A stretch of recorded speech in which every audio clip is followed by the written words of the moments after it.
We're live. I'm trying to think of the guy's name. He's on TikTok, Abby, I think. I think that's how you pronounce his name. And he's this guy who, like, somebody will come up with a stupid video that shows like hey, here's a cool hack. Here's a way to do something that's like totally unnecessary and everything. And then he shows the simple basic way that people have always been done it, and then just goes.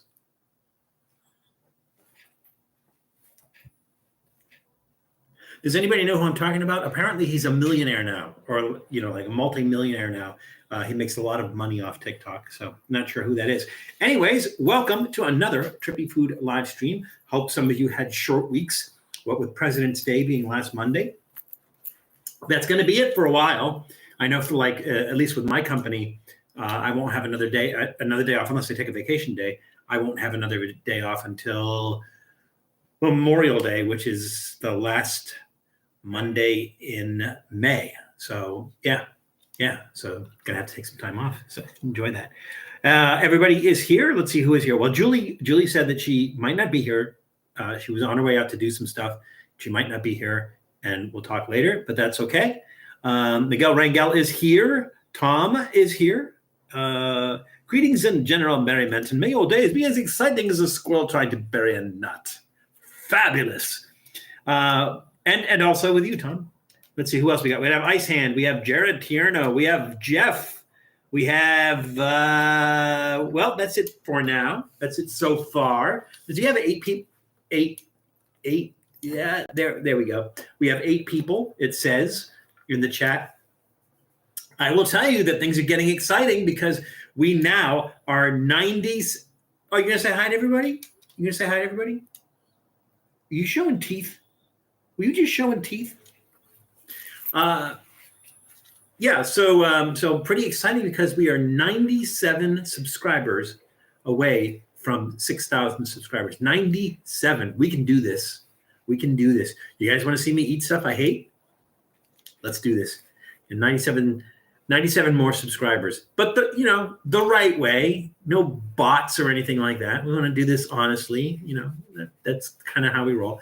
And again, my standard apology I know a lot of people have been trying to get in touch with me and trying to reach me, and things have been like absolutely bonkers crazy lately. So I've got a whole bunch of things going on, a whole bunch of things happening, and especially with work. I'm working like 12-hour days. I'm having to train people to take over doing what it is that I'm not really supposed to be doing anyway.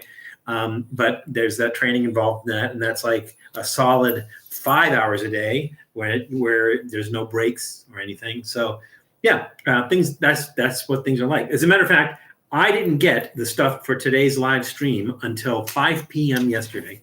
5 p.m. yet. Usually, like, I'm buying stuff through the week. I'm getting stuff during the week and everything. 5 p.m. yesterday, I had everything for the live stream. So hopefully you had enough notice. I did put it out on there on all of our social media. So, I put it on it used to be called the community page. It's not anymore. Now it's just called posts. I don't know what that was. Like, maybe that's what you saw, and they decided that the YouTubers had to see the same thing. So now it's called posts. It's still there. It's just they put it in a different place and they named it something else. But I do put notification there, and if you subscribe, then you get that, and you put the little bell with the little lines on it. Then you get an alert whenever I post something like that. It lets you know when we do it. We put it on Blue Sky, Threads, Facebook, and Instagram. So it's out there. There's some that I used to use, but I don't really use them anymore, like Mastodon, and there's another one that I used to use, but it just like really didn't get any notices or usage or anything, and so I stopped using those because my time is valuable. So and I'm off the cesspool formerly known as X. Let's see, who did I miss? Because I know people snuck into the room. We have Dave Aitken is here. And let's see, 97 subscribers. Oh yeah, 97 subscribers on the wall. 97 subscribers on the wall. If we get them all, well, we'll have to eat it. It doesn't work with a song though. I have to kind of rework those lyrics so it works with the song. But I get where you're coming from. I totally get where you're coming from. So here's what we can do. So usually we wait till about quarter after to get started, and we'll do the same thing. But while we're waiting, I did want to talk about, because again, remember, this is a live stream, and Trippy Food is a YouTube channel and a blog, but it is a YouTube channel where we review food, unusual food and unusual travel. We don't do so much travel, but we need to pep that up. But just because we're on a live stream and just because we have a theme doesn't mean that we can't be talking about these other things. So I did want to talk about some food things before we get started. Some just like have some food discussions, and I know that some people think like, well, we can't constantly be interrupted by people in the chat, like when we're doing something, because then we end up talking and everything. We're here to talk, so we're here to share, information, just this discussion about food and travel. So don't feel like that. Feel free to like ask questions and say, and let us know things and stuff. So that's kind of why we're here. So Doodle, Prince of Dogness, is back, and I'm not sure if he's like, it's a combination of he wants to be pet or he wants a snack. You want a snack? Is that what it is? You want a snack? All right. I do have more of your chicken tenders. Again, from Trader Joe's, smoked chicken tenders. The only ingredient is chicken. It's essentially a chicken jerky. There we go. And he took it, and he's gone. Bye, Doodle. We'll see him again soon, I'm sure.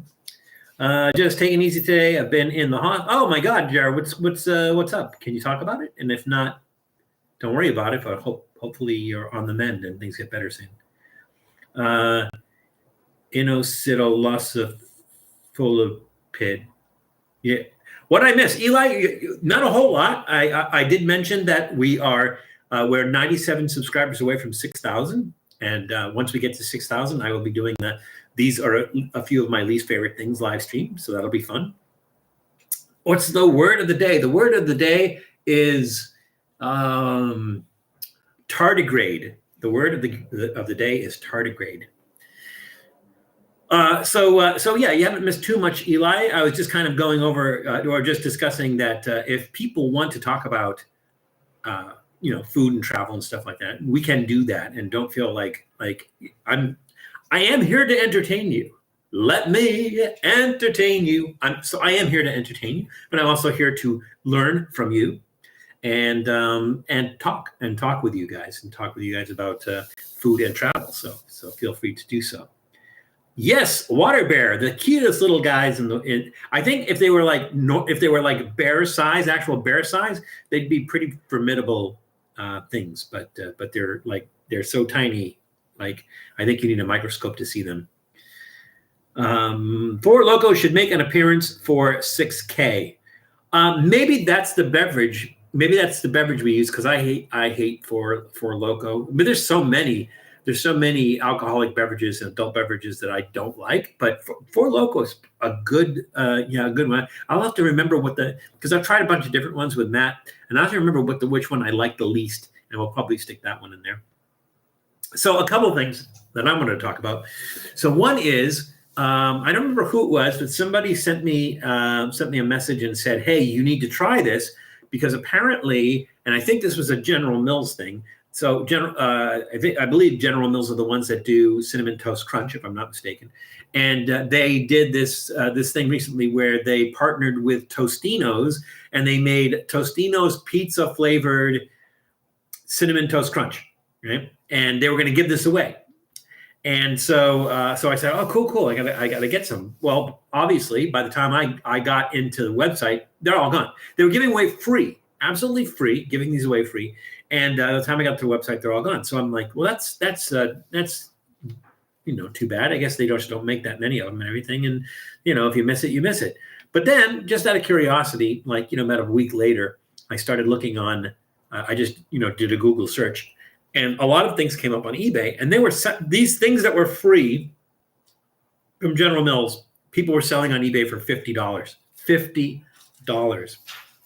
And to me, I'm thinking that's just plain wrong. And so I think and this isn't the first time that something like this happened with other companies, is they They just put this stuff that they put the stuff up there. They don't put any limits on it. And then the people who have like bots and stuff like that, they grab it all up and then they sell it on eBay for lots and lots of money. So all they're doing is making some people rich. That's all they're doing. And they're teasing people about a product that they'll never be able to try. So I think I'm going to make a conscious effort to kind of, boycott these people when they do this, so that they just learn that, like, hey, if you're going to tell people this is available, make it available, and make it available to the people who want to try it. Not the people who are going to turn around and sell it for a lot of money. So that's my rant of the day. We got that out of the way. Now, a couple of things that I wanted a couple of products, I guess, that I wanted to share with you guys that I thought were interesting that we just got. I have a 12-pack of Thrashed Apple Mountain Dew I'll part with for $100. But you like it. It's not like it's going to go to waste. You're going to drink it because you like it, because it was one of the better Mountain Dews, right? We did Thrashed Apple, I think. I think when it came out, we got some and we did it. All right, so this is the first one. This is from Primal Kitchen, and this is buffalo mayo spread and dip made with avocado oil. Now, it's not a big deal that it's made with avocado oil. It's like you get that flavor of avocado, but this is like a really, really good dip or spread. I put this on sandwiches, and it's really, really good. So it's like buffalo wing sauce, but mixed with mayo, and so it's kind of toned down. There's not that much of a burn, but there is that flavor. So let's see what's in it. Eggs, cayenne pepper, sauce, vinegar, salt, garlic, organic egg yolks, organic vinegar, salt. I'm seeing the same thing over and over again here. And cayenne pepper, garlic powder, paprika, and rosemary extract. Contains but this is really, really good, especially on sandwiches and everything. So it's worth a shot. Now, I think Claudia got this at what is that? Not Restaurant Depot. What is the place? Grocery Outlet. At Grocery Outlet. And the thing about, if you see something at Grocery Outlet and if you think it's going to be interesting and good, get a couple, because that's where, like, Five Below, Grocery Outlet, and even like the 99-cent stores and everything. That's where these products go to die. So like when they're going to stop making them, and they send the rest of the batch to stores like that. So if you do go and you do see stuff like this, pick it up, grab it. Like one prime example of that's going to be the Pocky chips, right? The Pocky chips were awesome, were amazing. But after that incident where the kid died after eating the one chip challenge, Pocky doesn't make chips anymore. Any of the chips. I mean, they were making chips that weren't even spicy. They were making like, I don't know, like mango flavor chips and stuff like that. But their chips were amazing. And because of all the backlash from the one chip challenge, that one incident, that it's not that the kid died because he ate the one chip challenge. He died because he ate the one chip challenge, but because he had medical conditions that prevented from doing that. So my thing is, if you see something like that and you like something like that, stock up. I mean, obviously, you're not going to stock up on something that's perishable that only has like a 1 month shelf life. You're not going to stock up on that, because if you can't eat it all in a month, you're screwed. But if you do see something like that and you do like it, especially if you see it at a place like Grocery Outlet or Five Below or someplace like that, pick it up, because it's going to be gone soon. And like Tom, you'll end up with a case of Thrashed Apple. All right. The other one I wanted to do is show you is that Trader Joe's have these smoked ghost chilies. It says it doesn't get much hotter. It does get hotter. I mean, if you're doing like Reaper chilies or something, or Triple X chilies or Apollo chilies or something like that, it does get hotter. But commercially, not really, doesn't get too much hotter. And these are the flakes, the pepper flakes. Now, you'll notice that this is a full jar. Well, and I'll tell you why it's a full jar in a second. These are not the Trader Joe's ghost chilies that are in here. So what happened was I went through this whole jar, got to the bottom, I got to go to Trader Joe's and get some more, and then found out at Trader Joe's that they've been discontinued and they no longer have them at Trader Joe's. So I went online and this company is called Birch and Meadow, and they give you this big, big jar of ghost pepper flakes, coarse ground ghost pepper flakes. Hot warning, hot. Well, we know it's hot. It says 250,000 Scoville heat units. I know it's more than 250,000. It has to be more than 250,000. But they say 250,000. That's fine. And so what I did was, because this is not in a grinder, and it was in a grinder, I put some of these in here, and I cook with it all the time. Now, word of advice, especially if you're going to put something like that in a grinder, and you should, anytime you're dealing with flakes or something like that, like put them in a grinder, like Italian seasoning, right? If you're going to cook something and you're going to use Italian seasoning, put it in your hand, because it does two things. It warms it up, and then just kind of do that over the pot. And so what that does is it breaks it down further, and it brings the oils out, which flavors the food, and and it warms it up. So do that. I kind of advise against doing that with ghost chilies and everything, because you're going to have that on your hand. And even if you wash your hand, you're going to have some residual on your hand, and you're going to like wipe your eye later or something, and it's going to be painful, and you're going to regret it. So, but I would say that, like I said, these were really good. Anybody else try these? Anybody else try the Trader Joe's ones? Has anybody else ever tried the Trader Joe's ones? I mean, they had heat. They had some serious heat. Like if you're a novice and you don't like heat, those would be bad, right? But if you're somebody who can deal with a moderate amount of heat, like I would say habanero maybe, right? Then this was really nice. And the thing is, if you're using this when you're cooking, all it takes is just really quick, right? It doesn't take a lot. A little goes a long way with this, right? But again, I missed this when they discontinued it, but I did manage to find it online, at least this brand, and now, boom, so I'm done. So there you go. Oh, Janice is here. I'm at Knott's today for the Peanuts celebration, so I'll just be listening today. Oh, well, that gives people a chance for the trivia then, Janice. But once again, glad you could join us, even though you are sidetracked today with something else. So I'm glad you could join us at least. Let's see, who did I miss? Nashies, I did recognize you because I think you said something earlier, but I didn't formally welcome you to the room, so welcome. Let's see, Happy Charles Brown.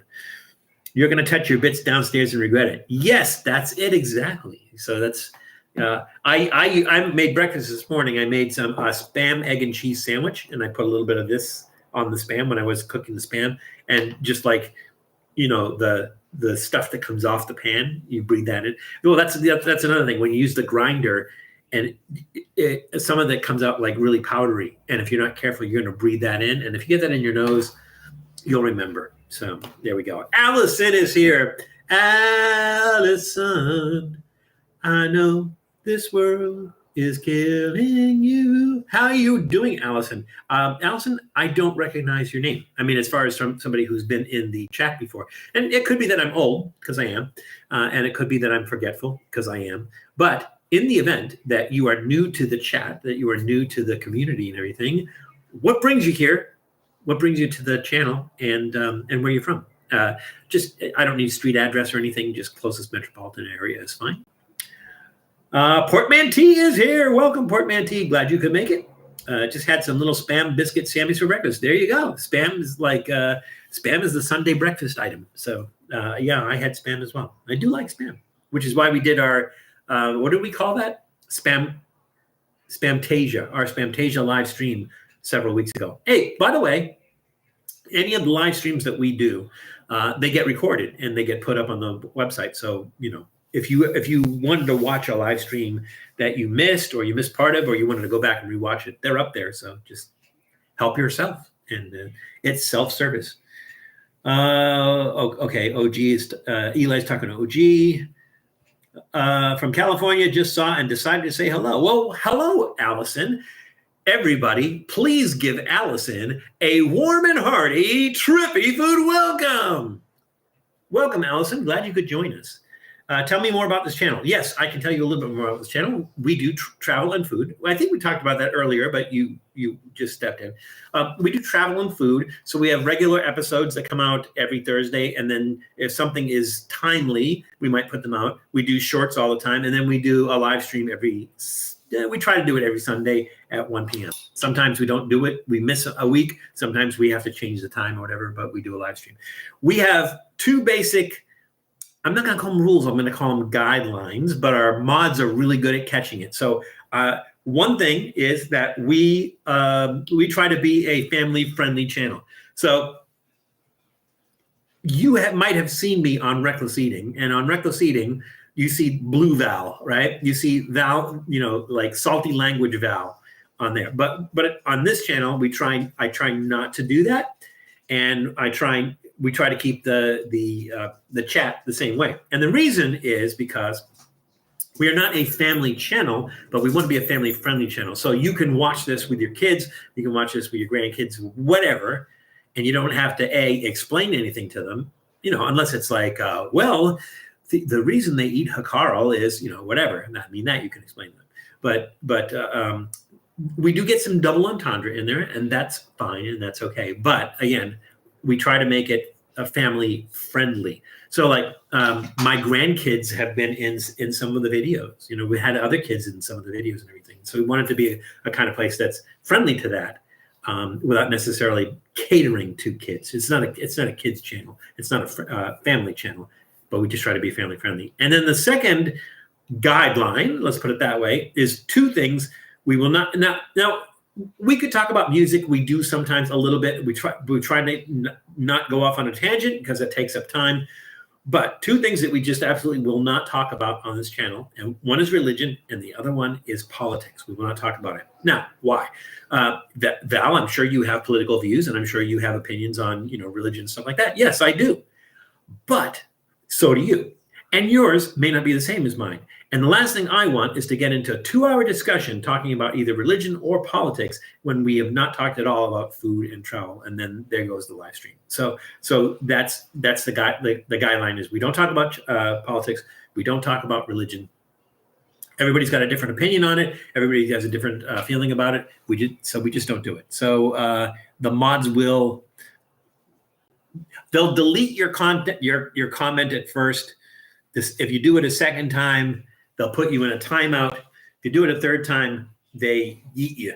So they ban you from the channel. So, and it's not like you're doing like a horrible thing. It's just, it takes away from what we're doing here on the channel, and it starts arguments and everything, and it's just not worth it. So that's it. That's it. So Allison, welcome to the channel. Hope you enjoy it. Feel free to chime in. Feel free to add stuff here.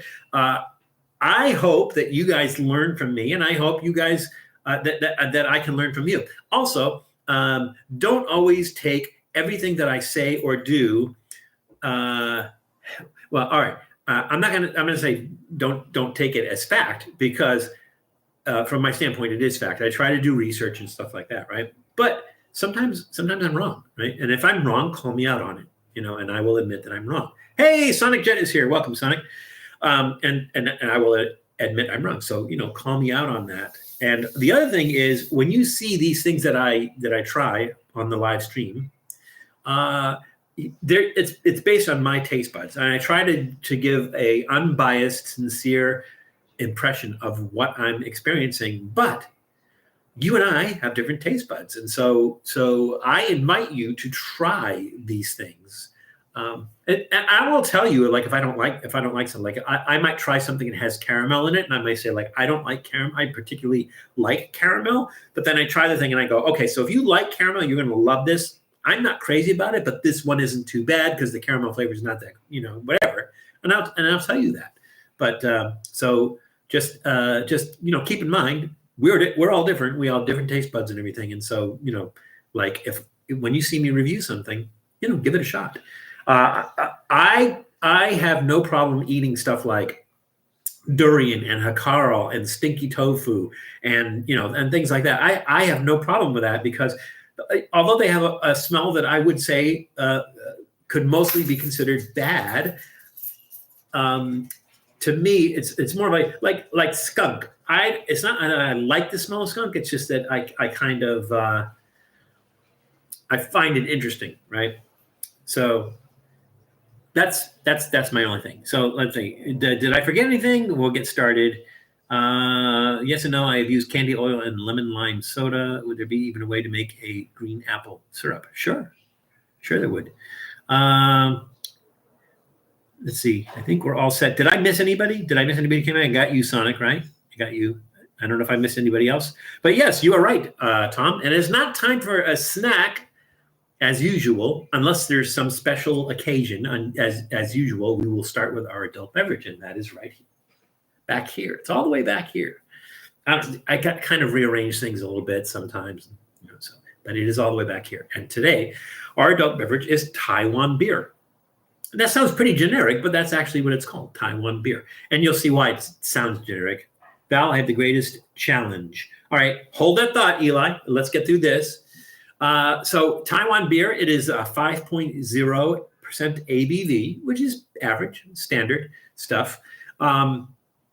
I'm going to start out by saying it does not have a Proposition 65 warning. That will become evident later as to why I'm saying that, but it does not have a Proposition 65 warning.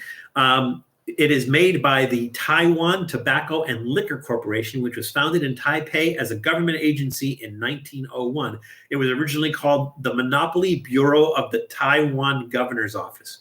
Isn't that an awesome name for a brewery? It was renamed to Taiwan Tobacco and Liquor Corporation in 2002.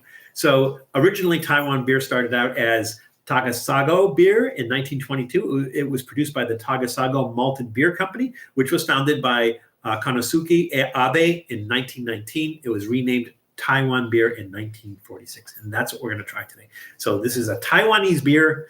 It is the most popular beer in Taiwan. So as long as we're talking about Taiwan, our trivia question is this.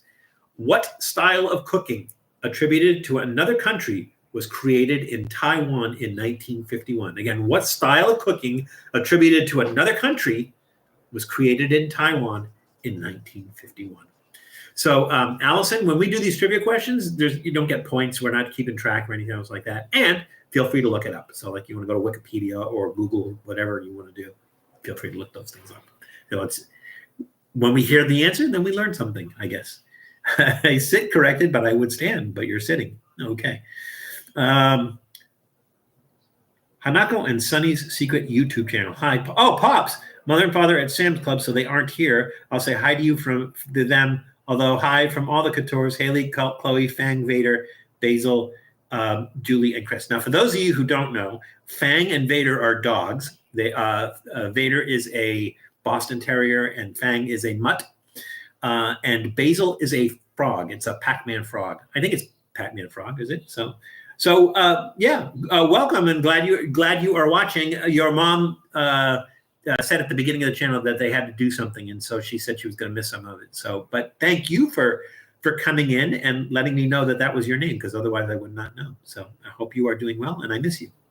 I was at the DMV this week. Had to renew my driver's license. Not fun. Had to check in with Windows 2, 6, and 14. Did you play those numbers like in the lottery? That might be fun. Had to take a vision test. Yeah, I don't know. Is it like when you get to a certain age you have to do that? Or I wouldn't think you'd have to do that for a renewal, but there we go. All right, let's go ahead and try this. Now, we have Richard Simmons here with us today. Richard Simmons, everybody. It was really funny when I did one of the live streams I did with Julie. She had a similar can opener, and we called it Richard Simmons. And it just so happened that it was the week that Richard Simmons died, and her can opener has, instead of this on the top, it has a Day of the Dead like skull on it. And so that being Richard Simmons, it was just kind of funny, I guess. And don't tell me death can't be funny. Or don't tell me you can't have a sense of humor about death. You have to have a sense of humor about death because it's inevitable, right? It is inevitable. That's a big bottle of beer.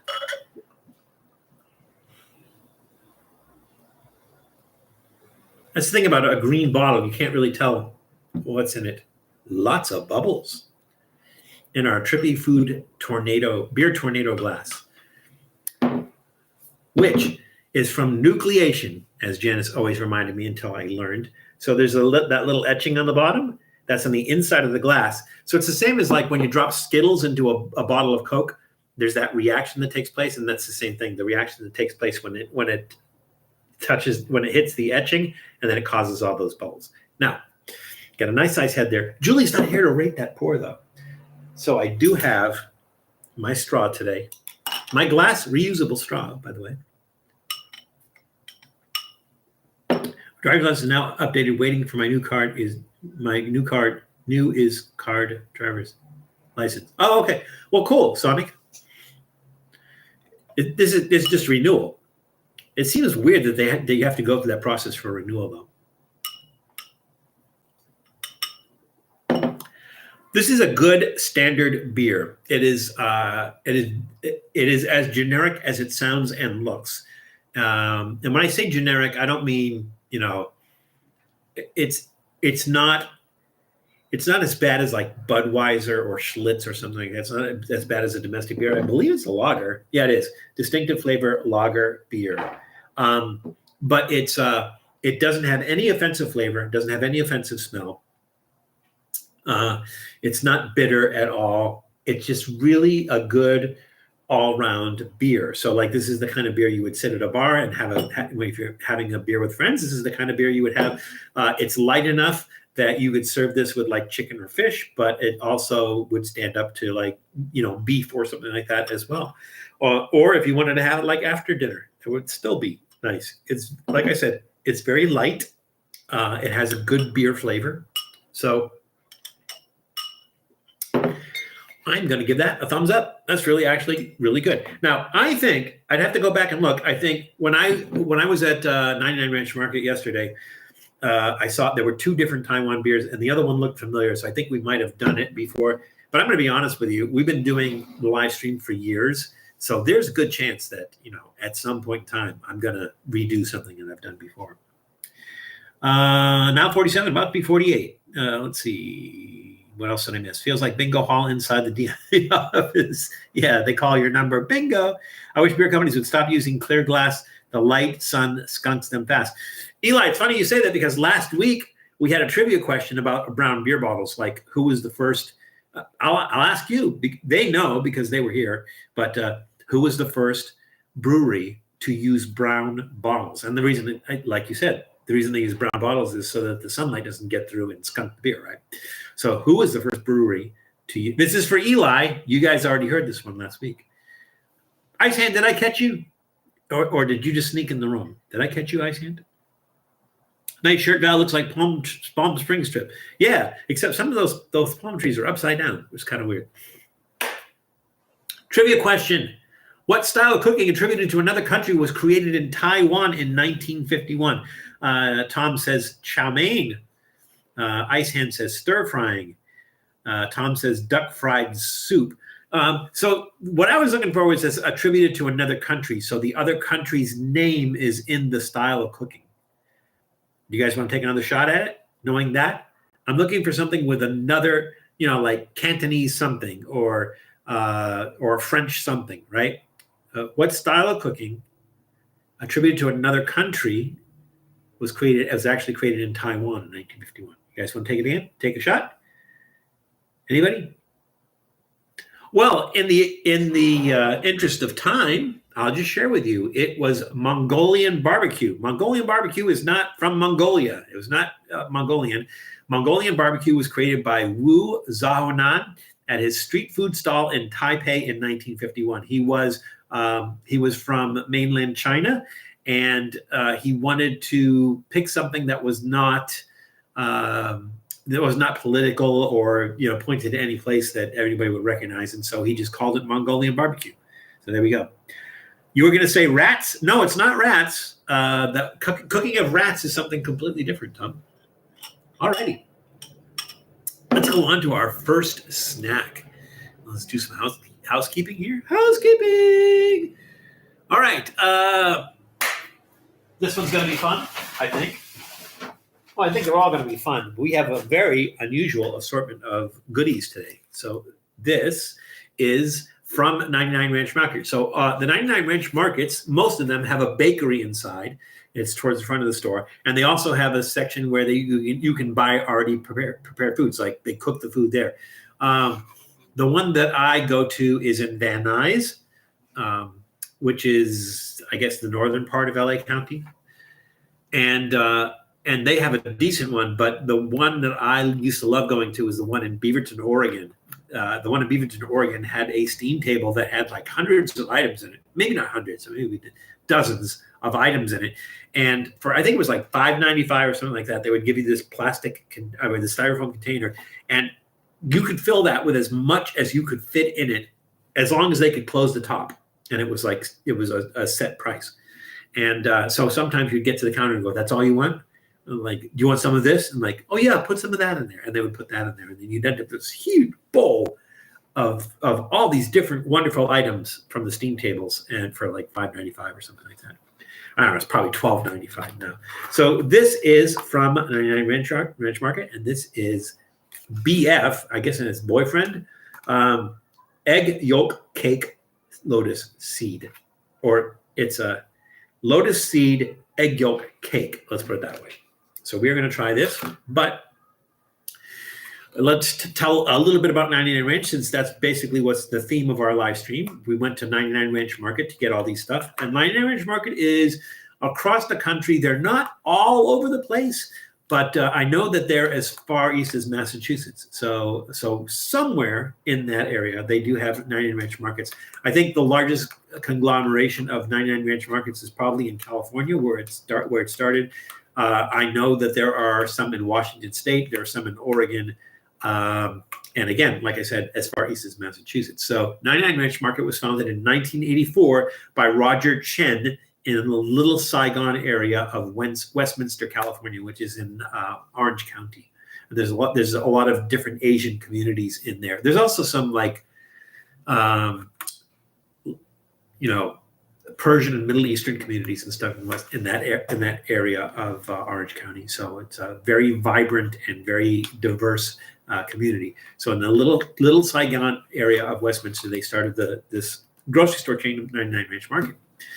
So this is a lotus seed egg yolk cake. Now, I'm guessing this is, when they say egg yolk cake, it's probably like a moon cake, and a moon cake has egg yolks in it, like dry salted egg yolks in it, and you give people them sort of the way you do a fruit cake. And the more egg yolks that are in it, the more they care about you, because the more expensive they are. I don't know if this is the same thing, or maybe this has a salted egg yolk in it. But we know that the yellow part of the egg is called the yolk. What is the white part of the egg called? And don't say the white. What is the white part of the egg called? All right. Best friend, better fried, big food. Isn't that like a Subway commercial? Best friend, better fried, big food, Subway. It sounds like a slogan or something. Brown Bottle is going to guess some Bavarian beer. Eli, it was actually Schlitz. Schlitz was actually the first brewery to use brown bottles. So believe it or not, I think it was like 1919, something like that. Somewhere around that, 1919. Schlitz was the first one to use brown bottles. We have them here in Vegas, Chinatown area. Yeah, they're wonderful places. Do you go to 99 Ranch frequently, Nashies? There's some really unusual stuff there. Live in the San Gabriel Valley. I go to Ranch 99 Markets. They have ready-to-go meals, red bowls, rice, pork belly, sausage. Oh, yeah, good stuff, son. And I think, if I'm not mistaken, the one in San Gabriel Valley is one of the largest ones in the LA area. The one in Van Nuys it's well stocked, obviously, but I don't think it's one of the largest in the area. All right, there we go. I'm just going to kind of cut into that. I want to see if it has that egg yolk in the middle, like a mooncake does. It does. It absolutely does. Let's see. This is on the plate.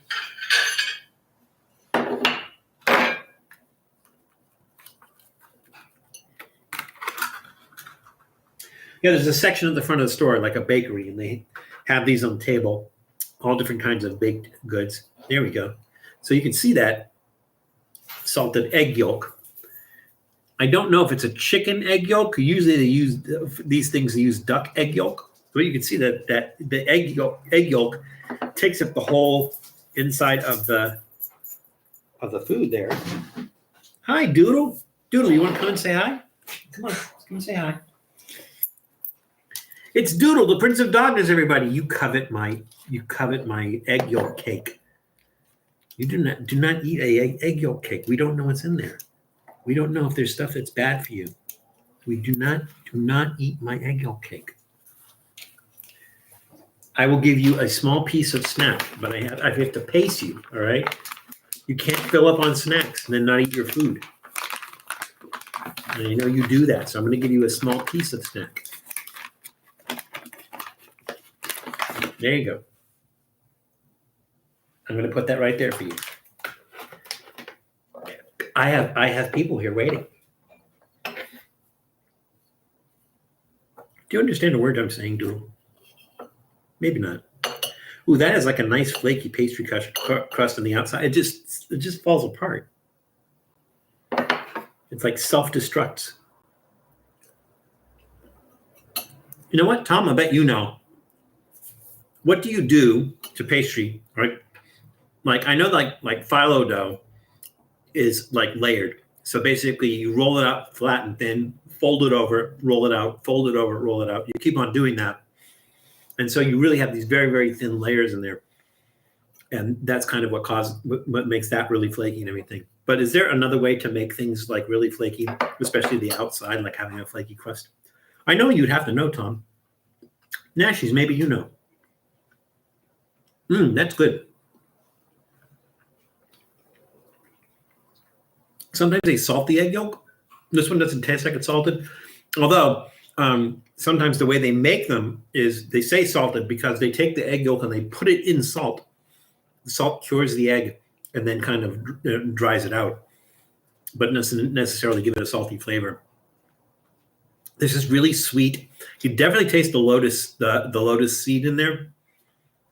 No, really, really nice flavor. That's really good. That is going to get a thumbs up from me.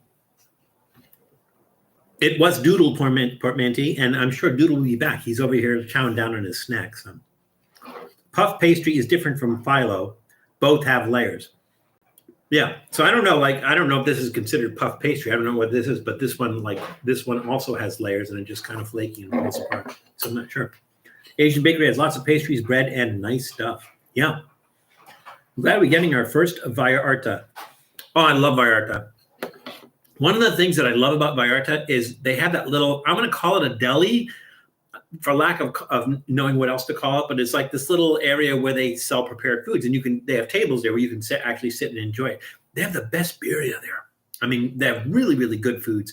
You can get like carnitas and all kinds of stuff there, and it's really, really good. They have a huge, especially if you want, it's one of the newer ones and the larger ones, huge variety. The thing I like about the one we go to is, I think it's in Van Nuys or in that area. Maybe it's North Hollywood. I'm not sure.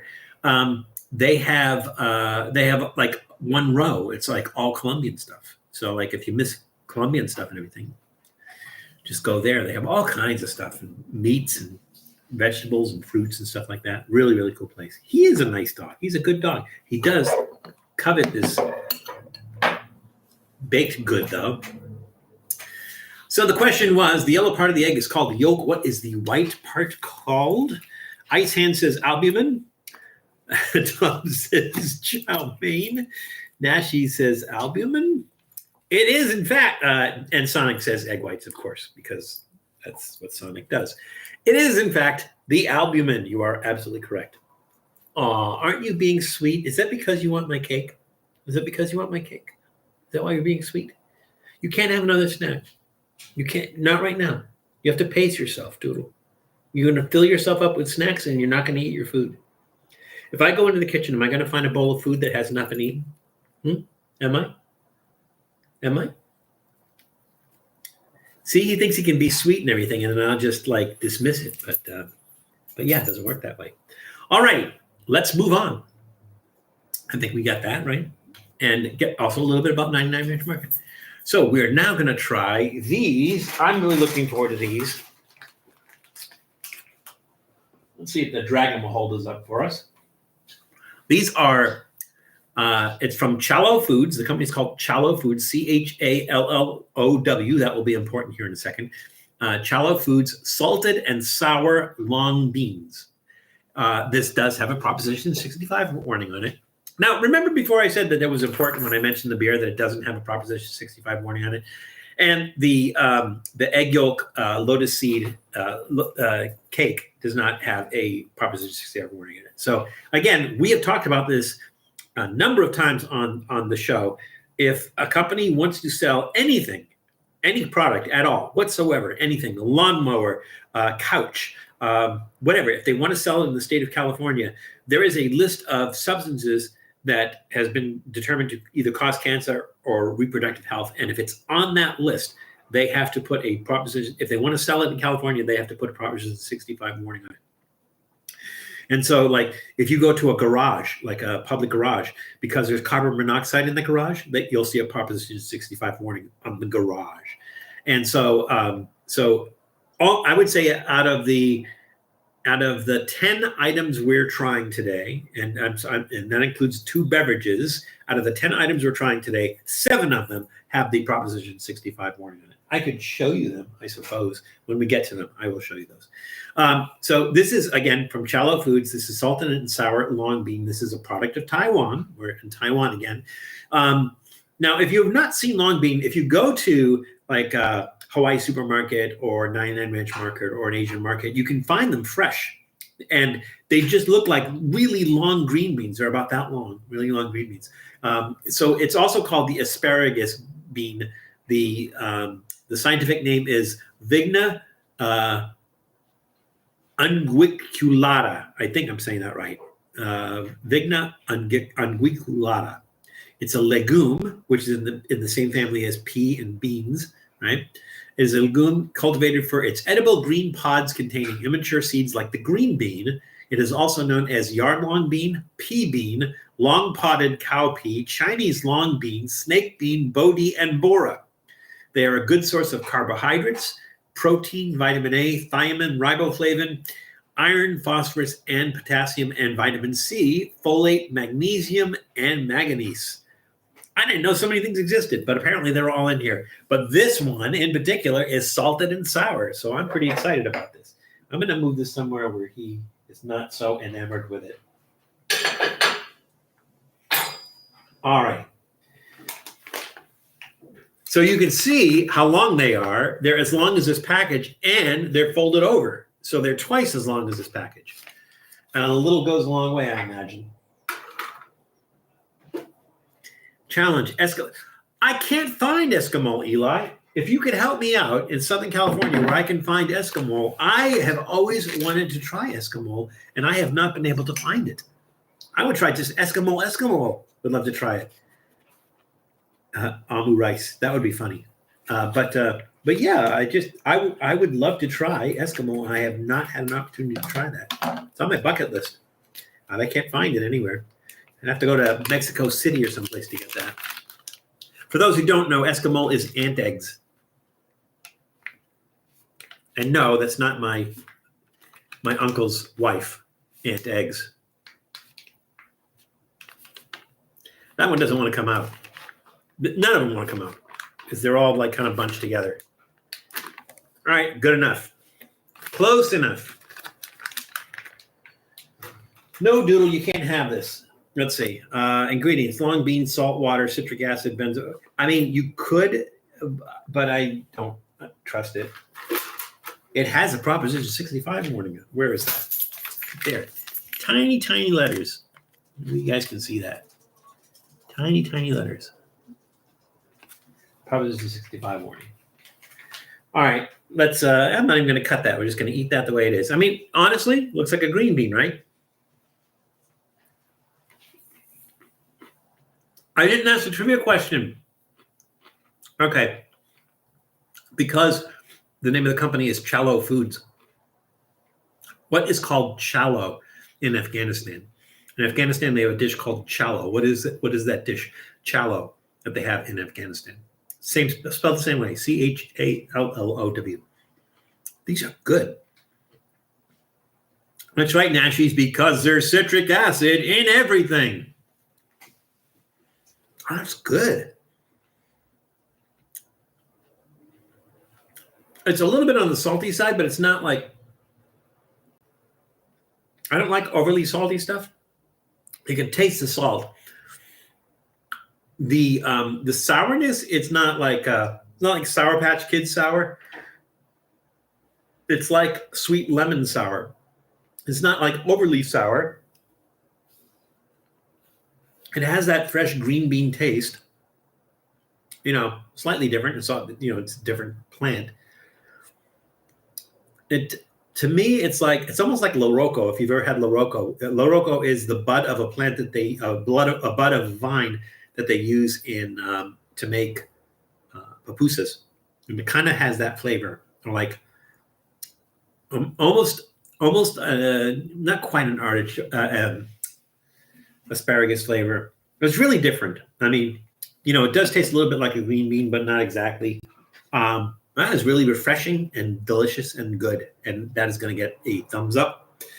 And I might get cancer from eating that because it has Proposition 65 warning, but so it is. All right. So the question was, what is called challow in Afghanistan? I don't think anybody answered that. I'll give you another minute to answer that if you want to.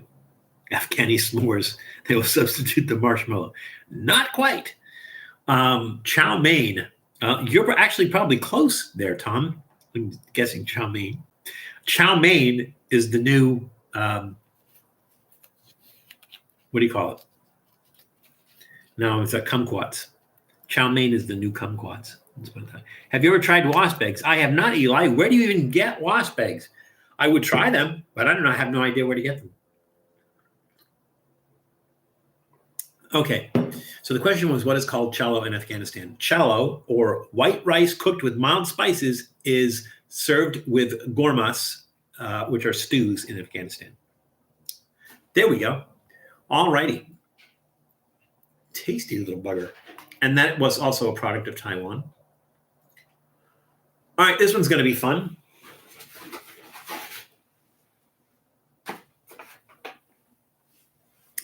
This is Kangkong King water spinach chips. This does have a Proposition 65 warning on it. There we go, right there. This is Kangkong King is the company name. Kangkong King water spinach chips, product of the Philippines, and they're called water spinach chips. It doesn't mean like they're spinach with water. There is a particular plant that grows in Southeast Asia called the water spinach, and water spinach. All right, here I'll tell you what. Let's do it as a trivia question. But first of all, Kangkong King, which kind of goes by the name KKK Food Corporation, which is rather unfortunate. KKK Food Corporation was founded in 2019 by Frank Gaw in Malabon City, Philippines. So here's the question. The name of the company is called Kangkong King. What is Kangkong? What is Kangkong? All right, now we're going to go ahead and try this. Directly from a wasp nest? I don't think so. Well, here's the problem, Eli. Every time I've encountered a wasp nest, if I've had to kill the wasps, I've had to kill them with something that I wouldn't necessarily want to eat whatever's in the nest afterwards. Ooh, that has a really unusual smell. I was going to say it smells familiar, but it doesn't. Who'd I miss? Oh, Steve Russell. Welcome, Steve. Glad to see you. Good to see you back. Okay, so this is water spinach chip, original flavor.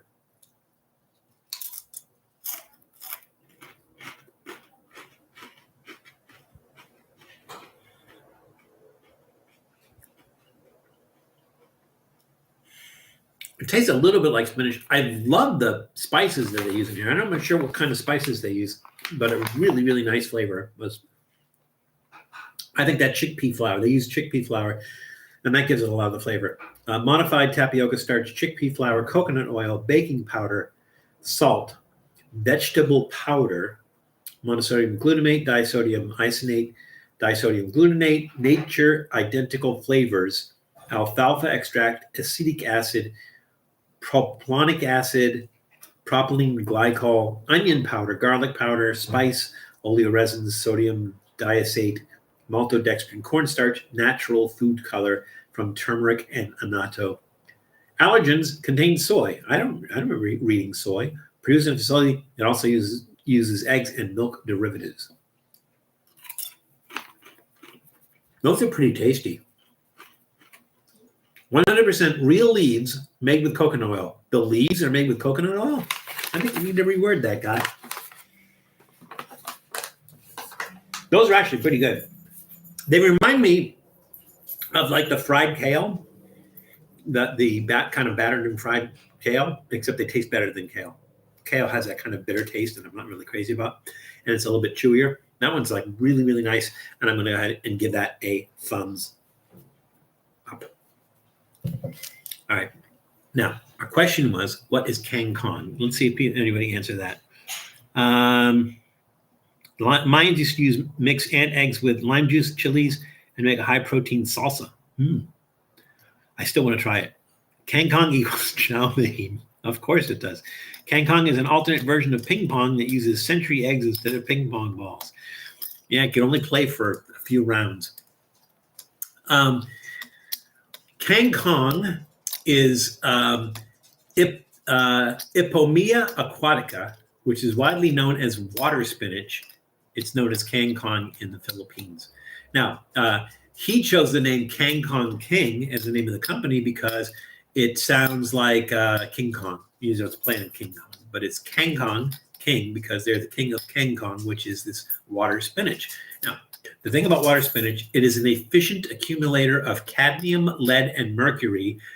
And so they use it for like filtering water in channels and stuff so that they get all those the chemicals out.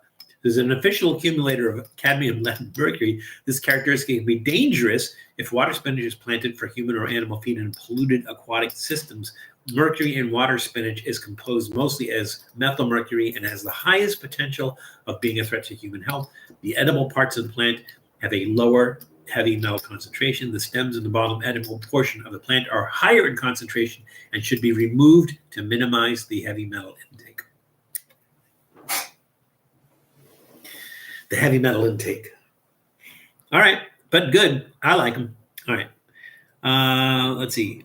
Hey, Freak Guru is here. Welcome, Freak. Good to see you. Glad you could make it. Glad you could join us on this bright and sunny Sunday.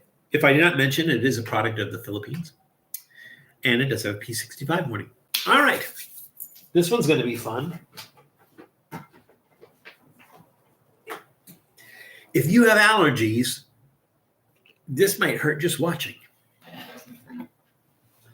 Let me find a place for this.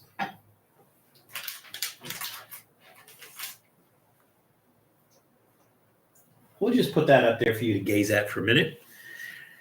And the company is called Wong. This is Wong fried gluten with peanuts. Fried gluten with peanuts. This is a product of Taiwan.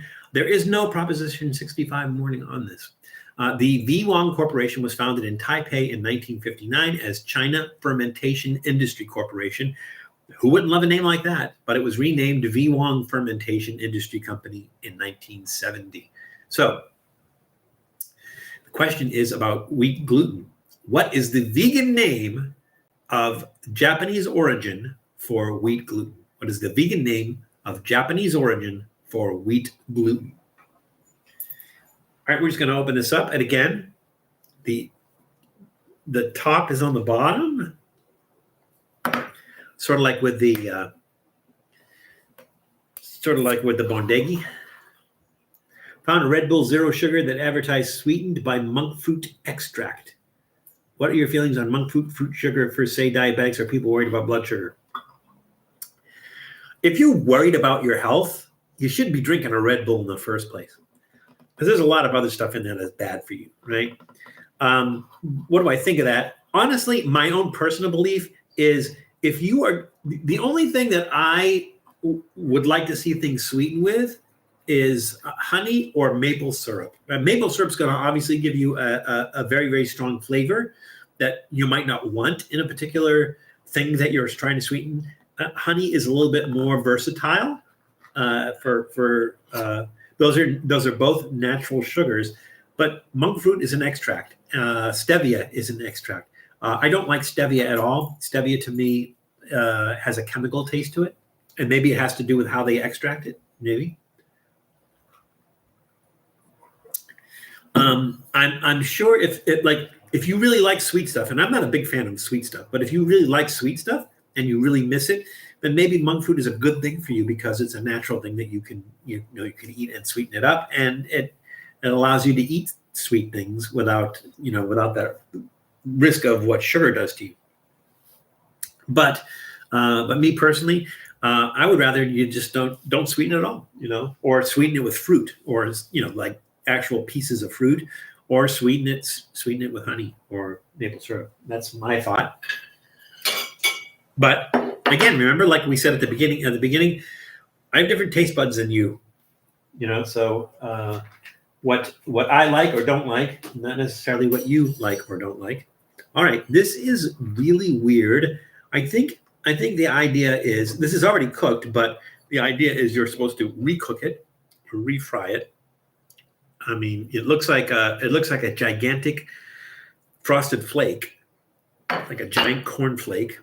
So we got one piece of that, and it's in some sort of syrup, and here's a peanut that's in that syrup. So we're just gonna double up here. A little bit spongy. Ooh, there's some funky flavor in there. It's very spongy. I mean, really like eating a sponge. Oh, and here's this other flavor coming in from somewhere. It's not the wheat. There's some other flavor in there. What is that? Now, naturally, the ingredients are on the side of the can. Well, they're on this. Let's see. They even list the ingredients? Yes, they do. And they're upside down now. Ingredients: wheat, gluten, water, peanuts, sugar. I'm getting that. Soy sauce. Sort of not getting that. There's a bunch of stuff. There's some really unusual flavors in there. All right. So for me, this is interesting. Now, if you're a celiac, you obviously can't eat this. This will kill you. If you have peanut allergies, you can't eat this. This will kill you. I think this would taste better fried. Like drain the juice or the syrup. It is syrup. It has sugar in it, right? Drain the syrup out. Fry this. Maybe put a little bit of hot sauce on it and everything. And I think that'd be really nice. It's just a really unusual and different flavor. I am not going to give it a thumbs down because, like I said, it's a just unusual flavor. But it just has this really curious flavor to it that makes you go, what is that? So I'm going to give it a thumbs in the middle. Thumbs in the middle. It's decent. It might get a thumbs down or a thumbs downward. But it's really interesting and unique. So that's why I'm going to say thumbs in the middle, maybe even thumbs in the middle trending upward just because it's unique and different. So that is a little bit odd. Now, our question was, what is the vegan name of Japanese origin for wheat gluten? Let's see. Is it the Japanese wheat gluten or is it FU? Well, that's what somebody. Would you like some Japanese wheat gluten? FU. I'm about to make my favorite dessert. Fresas con crema. That sounds good. Strawberries and cream. Sounds like berries and cream. Berries and cream. That sounds delicious. Looks like nobody guessed. Janice is busy at Knott's Berry Farm, so she's not answering questions. The question was, what is the vegan name of Japanese origin for wheat gluten? I'm going to tell you this in advance. It is spelled Seitan. Now, if you have any friends that are vegans, I don't know that we have vegans that watch the show. They can, because we do a lot of vegan products, and we're not pushing a carnivorous lifestyle on people. But I don't know if anybody has been vegan or is vegan or was vegan or knows somebody who's vegan. If you know somebody who's vegan, they're going to know this right away. It's Seitan, like hail Seitan. Seitan. It's called Seitan. there are just so many things that you can do with that, but it is called seitan. Apparently, the wheat gluten, the Japanese name for wheat gluten that's used in the vegan community is seitan. So, hail seitan. All right, moving on. That is such a weird flavor. And I don't mean that weird in a bad way. I'm just weird. It flies its freak flag high. All right, we are now into our. I don't want to call this a soft drink. Let's call it a soft drink. I don't know what else to call it. This is Yeo's Hang Baiju. I think I'm saying that right. Yeo's Hang Baiju, which is chrysanthemum tea. This does have a Proposition 65 warning on it. This is a product of Singapore. So it is from Tong Yang. Tong Yang is the company. Tong Yang was founded in 1900 by Yeo Kang Lian in Singapore. So this is made from chrysanthemum flowers. It is a tea made from chrysanthemum flowers. So the question is, when and where was chrysanthemum first cultivated as an herb? When and where was chrysanthemum first cultivated as an herb? Val, I hate to correct you, but our AI overlord says that seitan and FU are the same thing.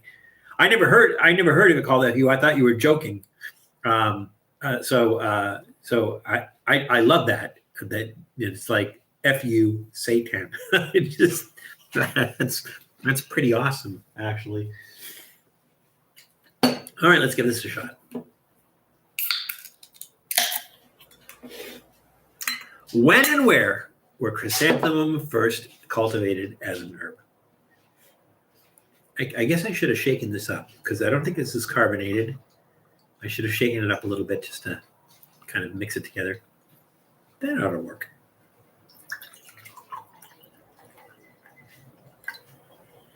That kind of chrysanthemum flavor. No smell, none whatsoever. Slightly sweet. It almost tastes like grass jelly. Let's see what's in it. Water, chrysanthemum flower extract, cane sugar, and fructose. Once opened, consume immediately. I don't think they mean that immediate. It's very light. So the only flavor that really there's almost like a coolness, like a mint coolness to that. That's kind of weird. It's a really nice flavor. I'm like tempted to see what that tastes like without the sugar in it. But it's really, really nice. And I imagine ice cold on a hot summer day, that's just going to be perfect. There's no caffeine in here, no fat, no sodium. Sugars, well, they put some sugars in there. Yeah, that's actually pretty good. And I think I'm going to give that. Where's my thumb? I've lost my thumb. Oh, here we go. I'm going to give it a thumbs up. It's actually pretty good. I kind of wish, I'm going to say thumbs up trending downward slightly. I just wish it wasn't as sweet as it is. But, it's understandable because the only thing besides the chrysanthemum that's in it is sugar, right? So it's understandable that it's going to be sweet. But I'm going to give it a thumbs up trending downward slightly just because it's maybe a little bit sweeter. Is the answer China in the 15th century? The answer is a little bit earlier than that. It's China. You got that part right, but it's in 1500 BC. So it's the 15th century BC. So it's the opposite of the 15th century. The 15th century would be the 1400s. It is 15th century BC. I'm gonna guess that whatever your source was, that maybe it didn't have the BC on it, which makes it older than it's if it was 1500 BCE, it would be what, 3,000 years old? 3,000 years old. But I think I'm gonna say you got it right, freak. You got it right. That's good enough. 1500 BC. By the Chinese. All right, here's what we're going to do. We're going to take a chrysanthemum tea. We're going to add a little bit of Taiwan beer. I think both products are Taiwan. No, that's from Singapore.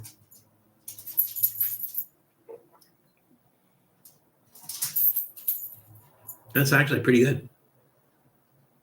That is actually pretty good. You don't get that strong beer taste. That strong beer taste gets, because it didn't have a strong beer taste. It was very light, but it has flavor. So it has that flavor. It has the chrysanthemum flavor. It is sweet. John King has just entered the room. Welcome, John. Glad you could join us today. Strawberries with cream, condensed milk, and a little vanilla. I like to top mine with some granola and nuts. I like to bottom mine with some angel food cake.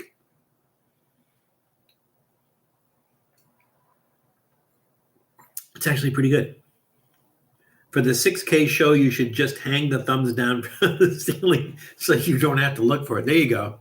Permanent thumbs down. Just assume that everything that I'm going to try is a thumbs down. You're absolutely right. It's actually pretty good. It's not like something I would order. And if somebody gave this to me in a bar and says, "Here, try this," I would probably drink it. I might not order a second one, but I would drink it. It would be okay. I'm going to give it a thumbs in the middle, trending upward. Thumbs in, trending upward. It's actually pretty. It's probably one of the better mixtures that we've done. Alrighty, moving on up. Moving on up. How are we doing on time? We're just a little bit after 2. We're good. We're doing great. Guess what I am drinking? I'm going to guess you are not drinking a Taiwan beer. That's for certain, John. I'm going to go ahead and say you are drinking a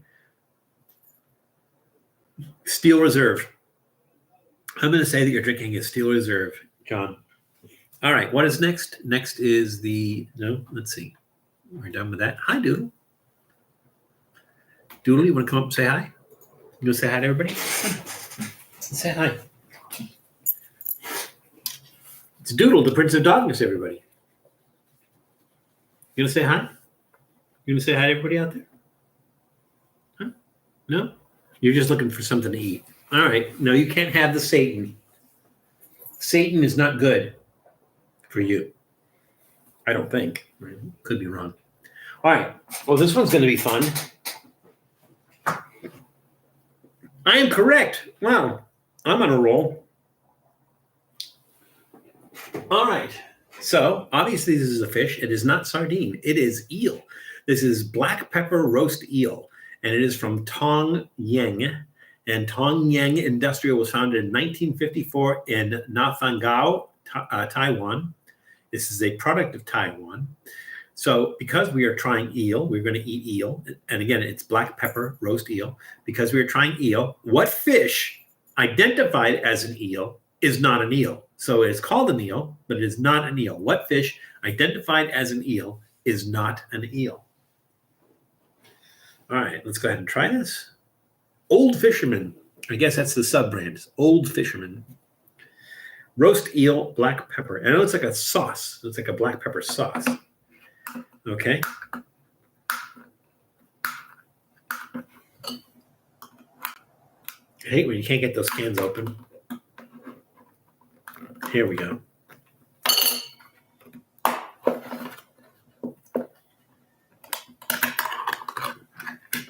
Ooh.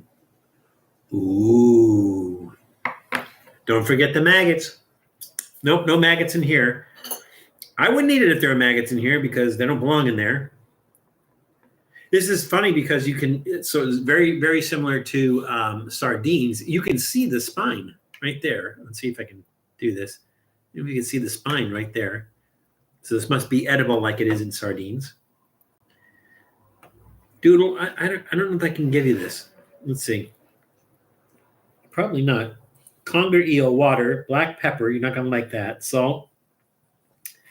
Soy sauce, water. I don't know what they put in soy sauce besides soybeans. Let's see. Capsaicin. You're not going to like that. Onion sauce, red onion. No, you can't have this. It has onion in it, dude. It'll make you sick. Then I have to clean up after you. I don't really want to do that. Here we go. Black pepper eel. Conger eel, to be specific.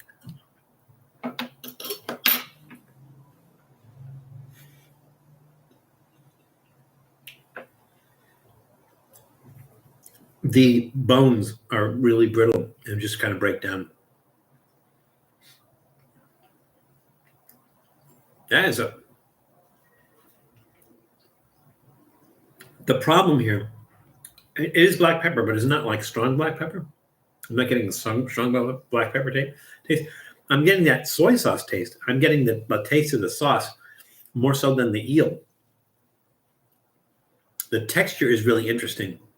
It's kind of gritty, which is unusual for a fish. And eel, yes, eels are fish. They're not snakes. Yeah, it's kind of like a gritty texture and a little bit of chewiness to it. You know, I've had eel. Well, we did an episode of making a yellow eel in hot pot. That was interesting. Let me see if I can find that for you guys. Eel. Yep, here we go. Bear with me 1 second. I'll get this for you. Share. Yes, we want to share. Okay, there we go.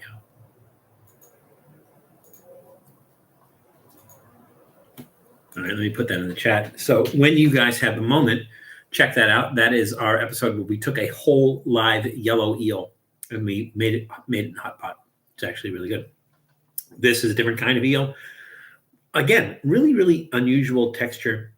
And it's the sauce that I think makes a really unusual flavor. So I think, I don't think I would heat this up. I think I would serve this cold, maybe with rice, like you would with sashimi or something. But it's just a really, really unusual kind of meat, almost like a ground pork kind of consistency and everything. Really unusual, really interesting. I'm gonna say thumbs up. It's not like the most amazing flavor. It's not like absolute incredibly delicious or anything else like that. But I'm gonna give it a thumbs up just because it's really unique and different and interesting. So yeah, but it's gonna get a thumbs up from me. All right, our question was, what fish identified as an eel is not an eel? Let's see. Janice is back. Oh, Ice Hand says lamprey. Janice says electric eel. Lamprey is one of those things it's kind of odd. It's like I've never had a chance to try them. You can eat them. I've never had an opportunity to, so I would love to try to eat lamprey. Lamprey is a very unusual eel in that it has a round mouth with this like circular teeth. And essentially what they do is they burrow through what they're going to eat. Like they burrow through fish. They burrow into the fish with their sharp round teeth. And they also, their mouth, because it's round, also creates suction. So we were in, I want to say, on the Columbia River in Oregon, and there's a place they call it the fish ladder. So where the dam is, and they have different steps in the dam, right? They have this thing called the fish steps, and basically it is a way for the fish to swim upstream with a constant flow of water than they have to be blocked by the dam.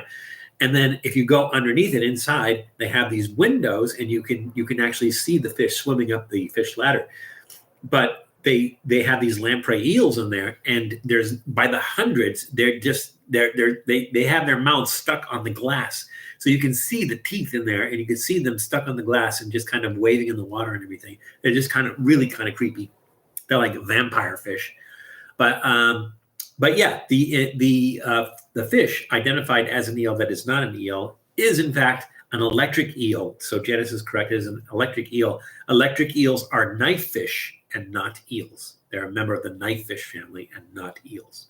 So unagi has a better flavor than conger. I would agree with you, Janice. I love unagi. It does have a really, really nice flavor. This is really unusual, but it's not like I would just say definitely say unagi is delicious. I really do like unagi. All righty. Let's whip out another snack here. And if I did not mention, that is the product of Taiwan. Okay, this one's going to be interesting. I need to make some room here. Let's see. I'll put some stuff up there.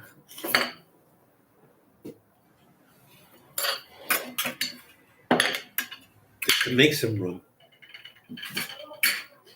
There we go. This is going to be an interesting goût mélange, that's for sure. All right, so now we're going to try this. And this is This is from Ma Ling. We did a couple of I know what it was. It was the luncheon meats. We did a couple of the luncheon meats from Ma Ling. We did a spicy one and a regular one from Ma Ling when we did our Spamtasia live stream. So we did do another Ma Ling product. This is Ma Ling shredded preserved vegetable. That vegetable is Chinese radish. So it is Ma Ling shredded preserved vegetable. It's Chinese radish. It does have a P65 ring on it. This is a product of China. It's from China Processed Food in Beijing, China. So here's a question. Because this is Chinese radish, well, let's ask a radish question. What city has an annual festival on December 23rd annually called Night of the Radishes? What city has an annual festival on December 23rd called Night of the Radishes? Now, this does not have a pop top, so we are going to have to bring back Thing. You guys remember Thing? You know, Thing has a bottle opener on here, so we used Thing before. We're going to use Thing again. Conger is a nago eel. That is conger eel. The one we just ate is conger eel.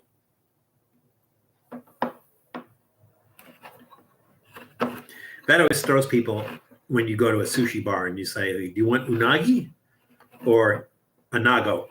They're like, what's the difference? Oh, two different eels.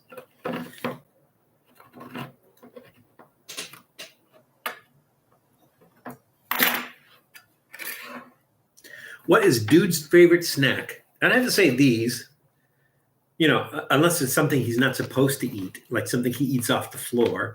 But as far as his favorite snack, he loves these. These are Trader Joe's smoked chicken tenders.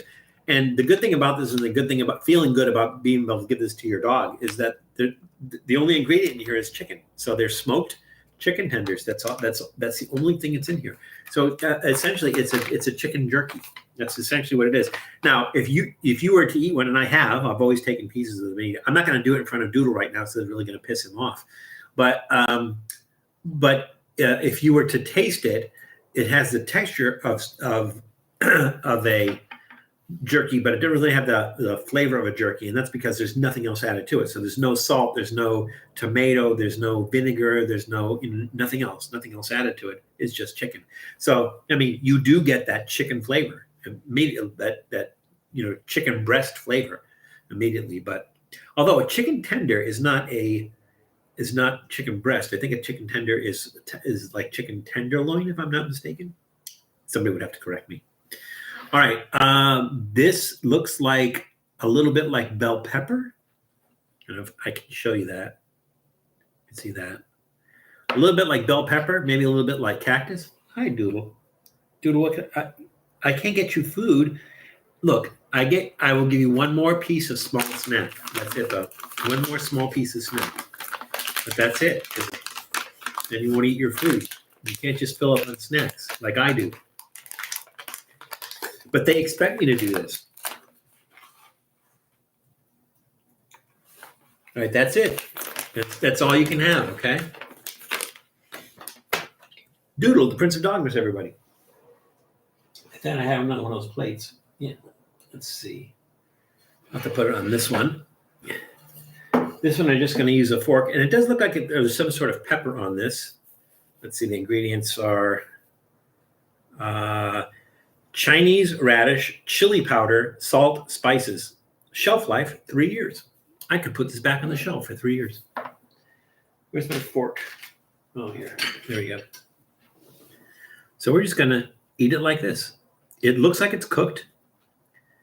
And now the odd thing is it says radish. It's a Chinese radish, but there's green in there. I didn't know Chinese radish were green. It looks kind of like worms. Not maggots, John, worms.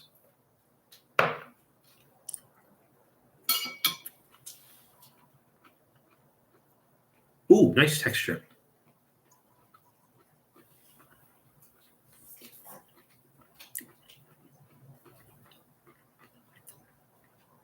I'm not sure how to describe it.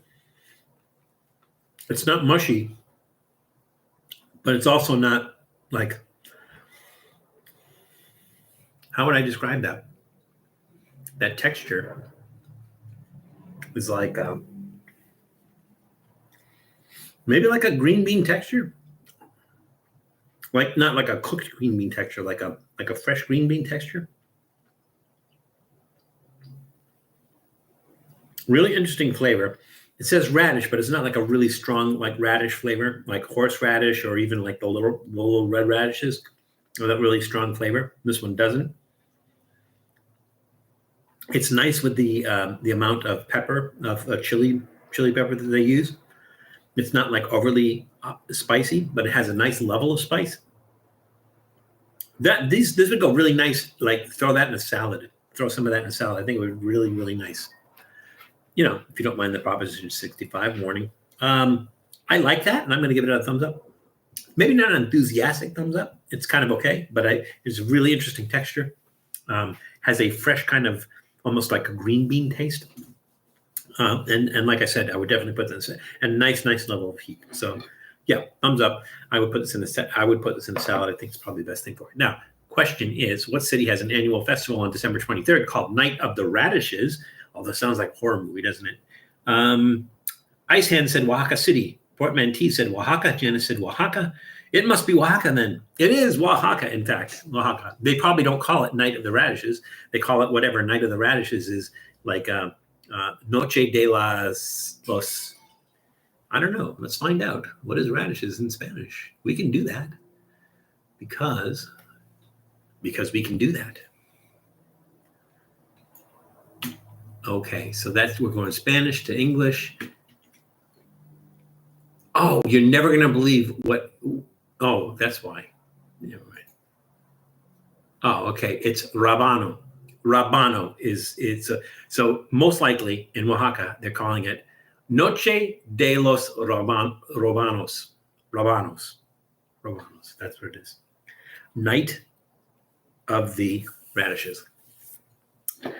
Because back in 1835 there was an attack of the radishes. They killed all the people in the city of Oaxaca, and so to memorialize that, they have Night of the Radishes. I'm just making this up as I go along.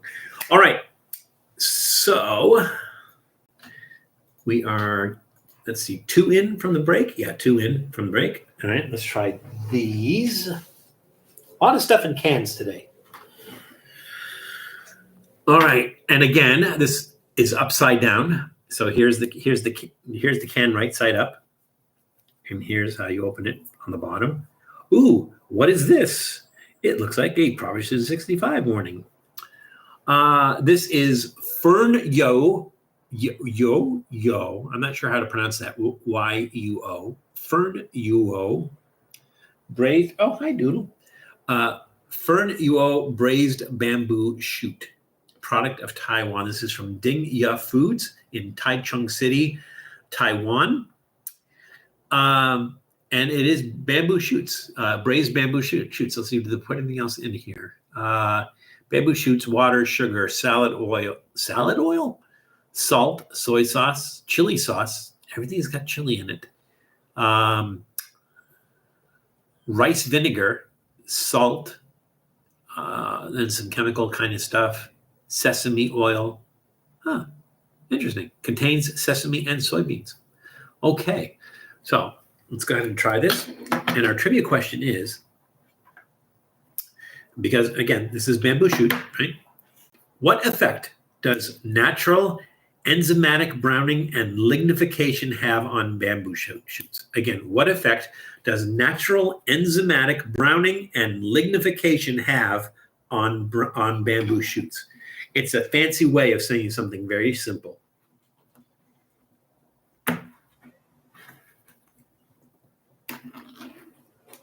That's why I'll repeat it again. What effect does natural enzymatic browning and lignification have on bamboo shoots? And here they are, bamboo shoots. They almost look like the preserved vegetable. That's funny. Now, I did try bamboo shoots one time. I think they were in a jar, and I think I did do this on a live stream, and they had just a really, really strange taste. Like, and I can't describe the taste, but it was just like really funky. Like the taste was all messed up.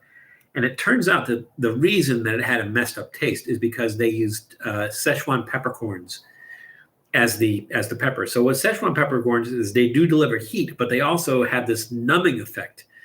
And I guess the numbing effect is so that you can endure more of the heat. But the side effect of that is that it affects your taste buds and it changes the way you taste food. So as you're eating more of it, it changes the way your taste bud is tasting it. And you're like, what is that? What am I eating? What does this taste? This is really weird. And it's because they use the Szechuan peppercorns. They could in this. I don't know. We'll see. Oh, really tender. Typically, bamboo shoots are going to have some texture to it. Those are really tender.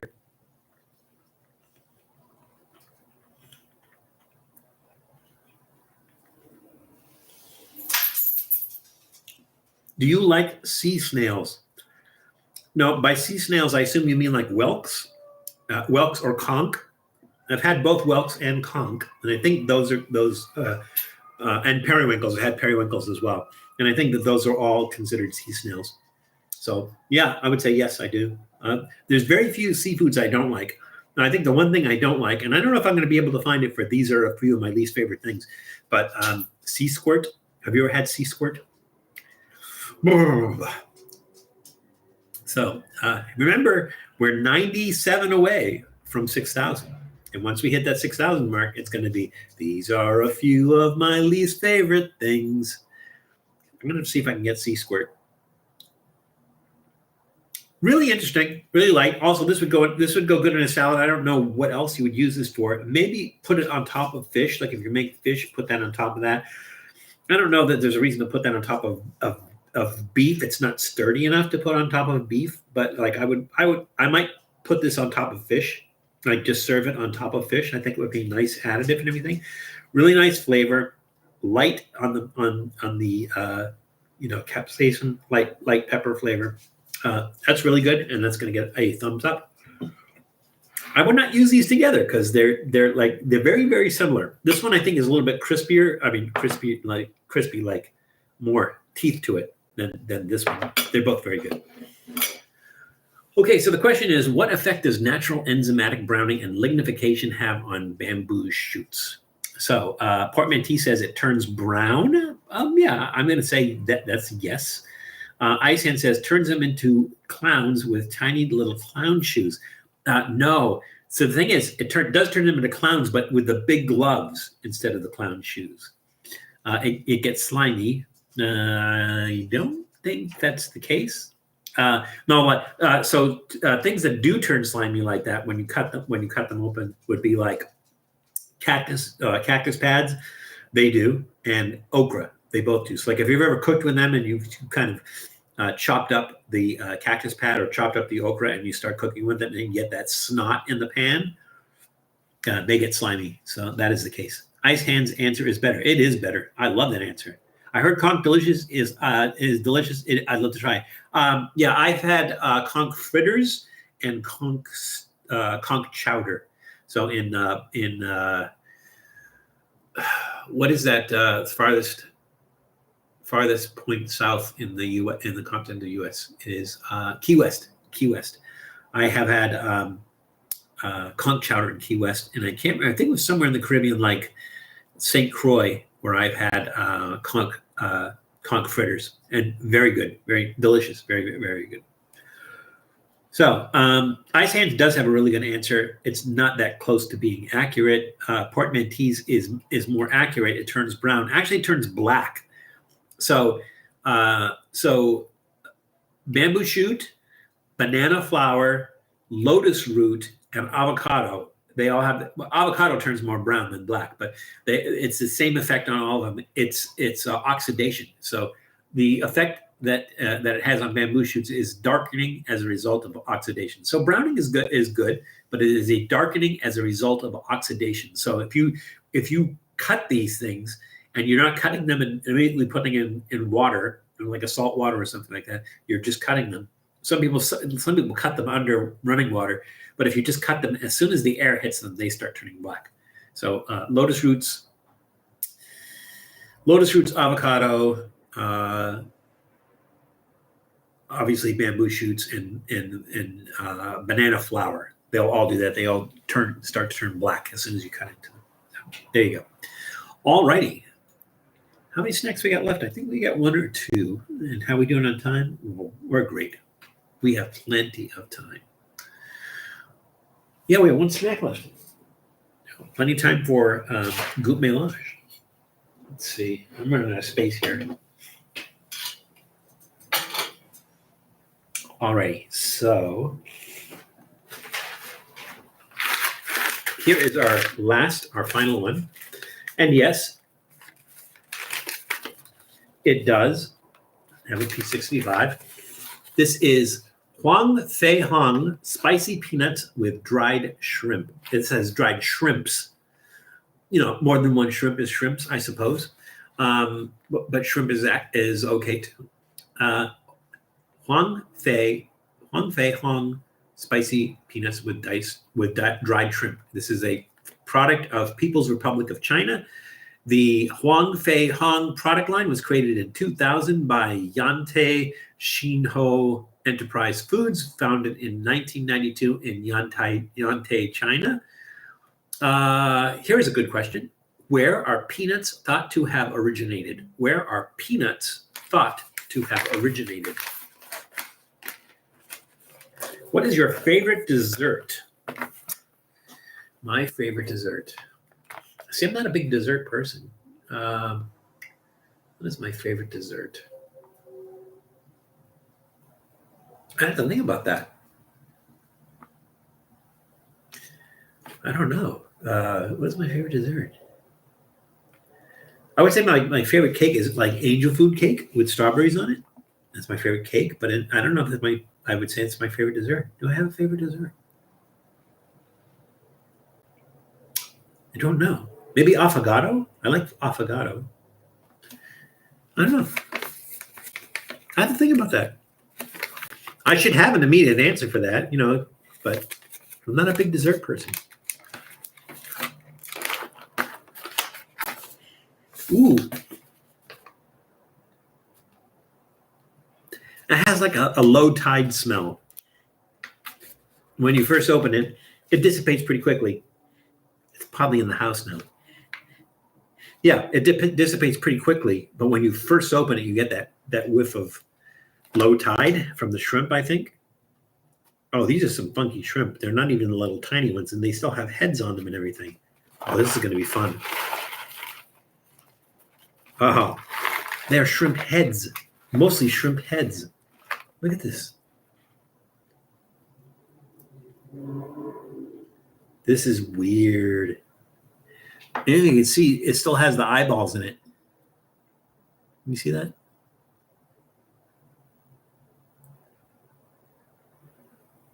Can't find a good way to get that.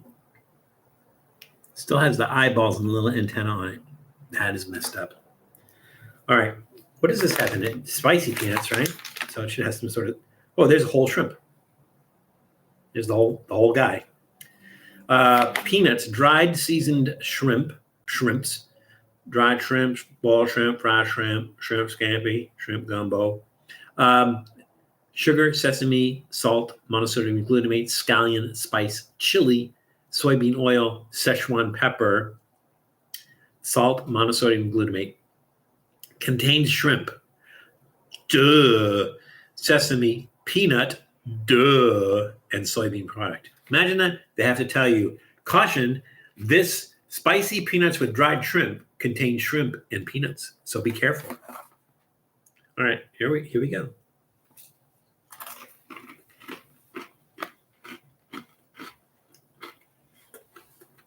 Banana pudding.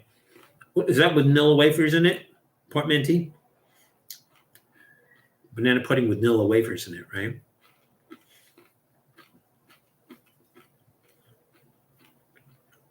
These are a beer snack. They're not salty, though. They're really not salty. And they're not that spicy. It looks like they have two kinds of pepper. They have chili and they have Szechuan pepper. Szechuan pepper is not a chili. So it's not like a chili pepper. Szechuan pepper is a peppercorn. So it's like almost like a seed that grows on a plant. So it's different. You have to really chew that before you start to get the heat from the pepper.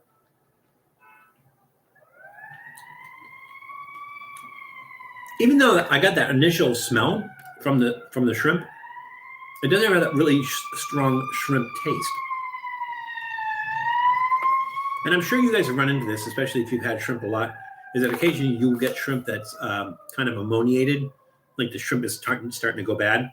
It has that kind of ammoniated smell and not like a really great taste. That's not the case here. All right.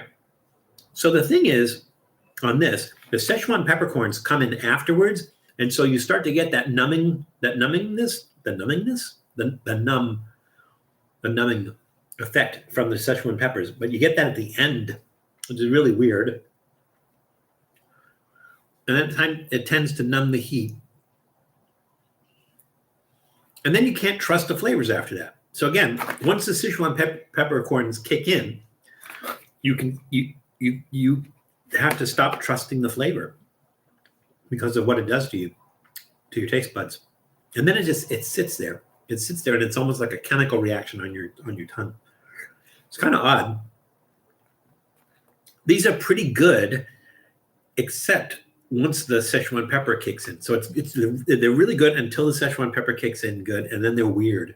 It doesn't make them terrible. I would say a thumbs up, trending downward slightly, just because, like I said, once those Szechuan peppers kick in, all bets are off, and it changes it considerably. So yeah, thumbs up, trending downward.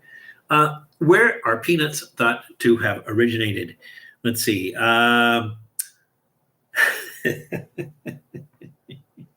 Ice Hand says from Charles Schultz.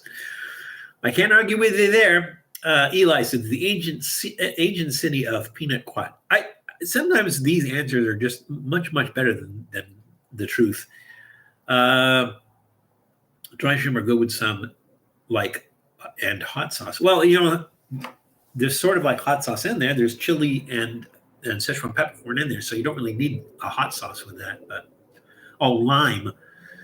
Oh, I wonder if you put some tahini on that.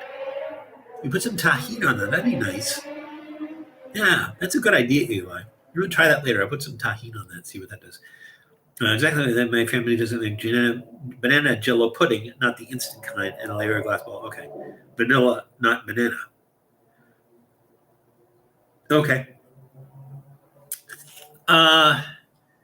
No, actually, peanuts were thought to have originated the indigenous people of Brazil or Peru. They're not sure. Began cultivating peanuts over 3,500 years ago, and the reason they know this is because they were making pottery in the shape of peanuts, which were available in the area. But they were making pottery. They were making jars and stuff that were in the shape of peanuts. So this was over 3,500 years ago in South America. And eventually made their way to North America, which they're kind of known for coming from North America, but they're actually from South America. Like, what isn't? I know. Pumpkins aren't, but chilies are from South America. Potatoes are from South America. Oh, and South America for peanuts. Yes. All right. So I think that takes care of everything. I don't think I forgot anything. I do have some residual this making my nose run a little bit. I'm going to mute this just in case.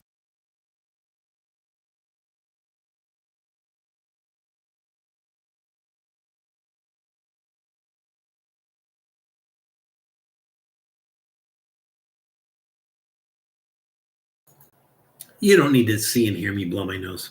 Nobody wants to see that. All right. So it is time once again on the Trippy Food Show when we do the goût mélange. All right. Where's my goût mélange bowl? Here we go. All right. Let's start with some shrimp and peanuts. Peanuts and shrimp.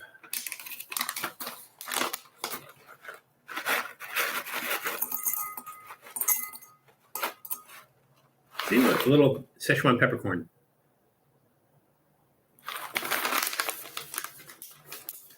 And next, let's do some Kangkong, some water spinach.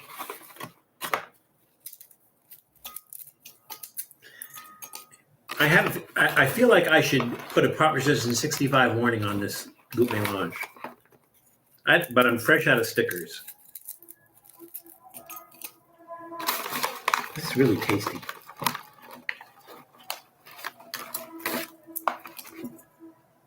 Not enough. And a little bit more. Yes, Nashies, it is goop time. Goop man. I'm still trying to get in touch with Paramount so that I can use that clip from The Odd Couple to actually make real goop mélange. Matt and I are supposed to get together and film some stuff in a little bit. Not next week, the week after. And I'm thinking of maybe doing the real goop mélange. I was doing that. See, I should cut these up. I will do that. I got stuff all over the place here. I need bigger counter space. That's what it is. I need more space. It would be awesome if I had like a studio, like a studio kitchen kind of thing, and you could sit at the table and stuff like that. Would be awesome. I would love to have something like that and do the live stream from a studio kitchen. That would be nice. I don't know anyone who has a studio kitchen. Okay, here's the preserved vegetable, which if you remember, is Chinese radish. Die, Chinese radish, die.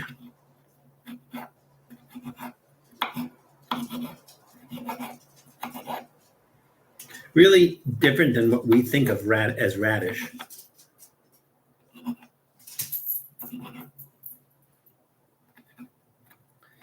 No doodle, that's it.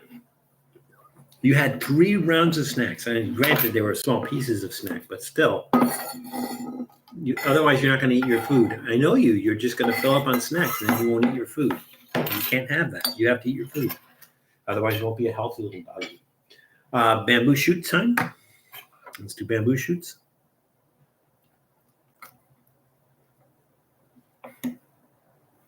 You think I'm the only one that has to be conscious of my health?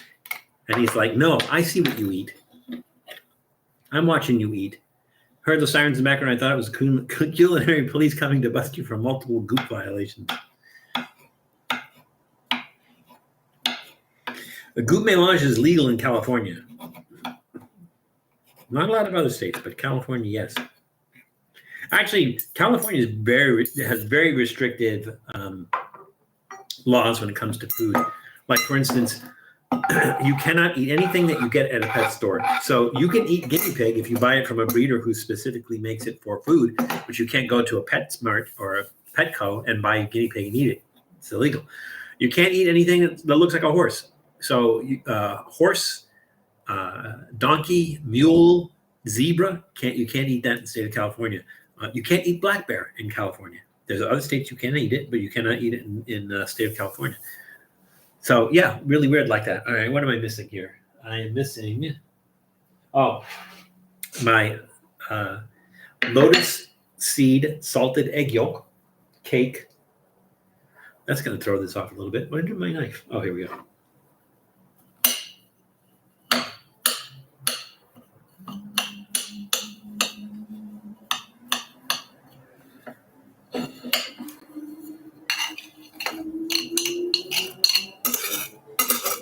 Okay. And our conger eel, roast eel with black pepper. Really odd roast eel with black pepper.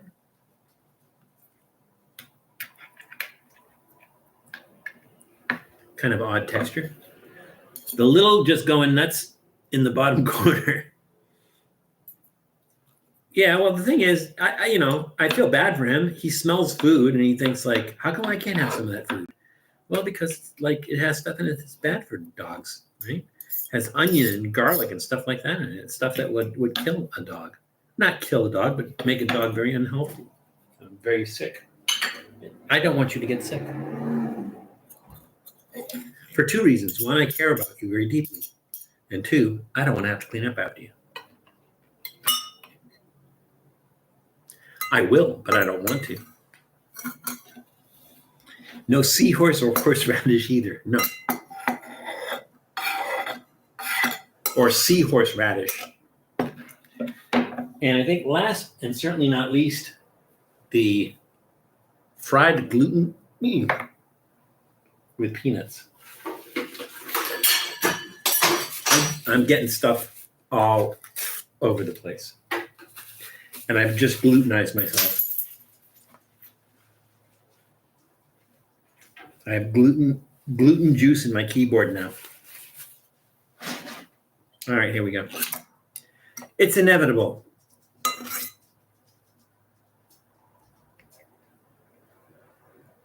That ought to be enough.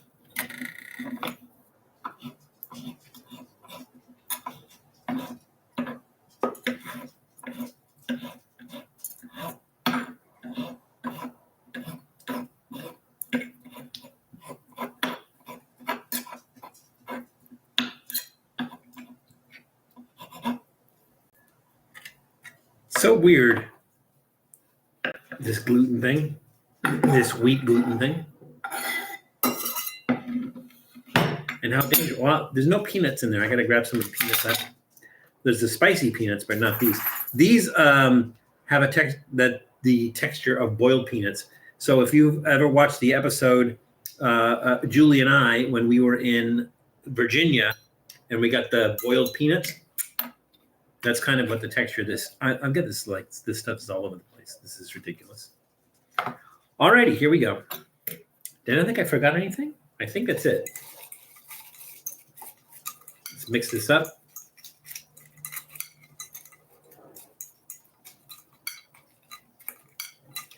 Now, predictions on this one. I think the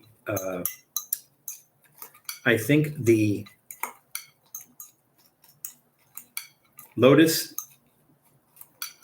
bean paste, lotus seed paste, egg yolk cake is going to throw it off a little bit. That's what I think. Because I think most of the other stuff is like vegetables. All right, here we go. Chaos in a bowl. All right, here we go. What's crunchy? The Kangkong? Still crunchy? Could be the shrimp.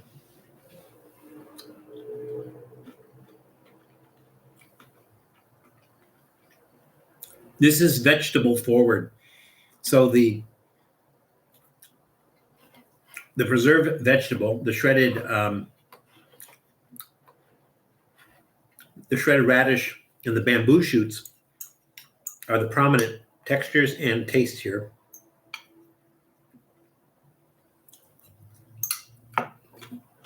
There's something that's like almost like a curry spice.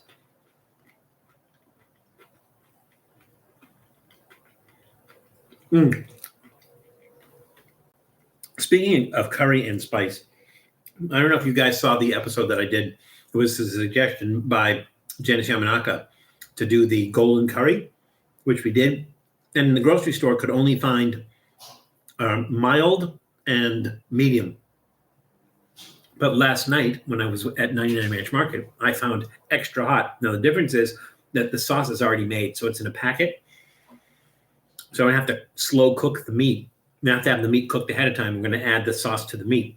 But I did find extra hot. So expect that on an episode coming soon to a small screen near you.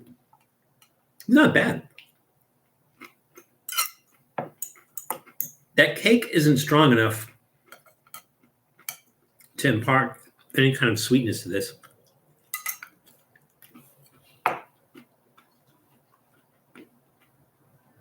That gritty eel texture is toned down.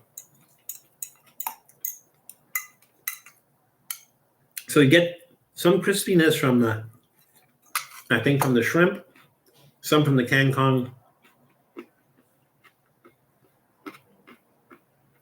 something crunchy there. I think it's the peanuts. Curry ice cream. Nashies, a few years back, we did an Independence Day episode.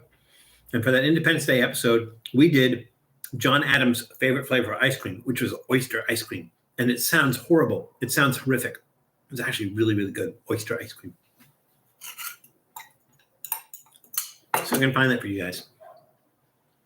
Oyster ice cream.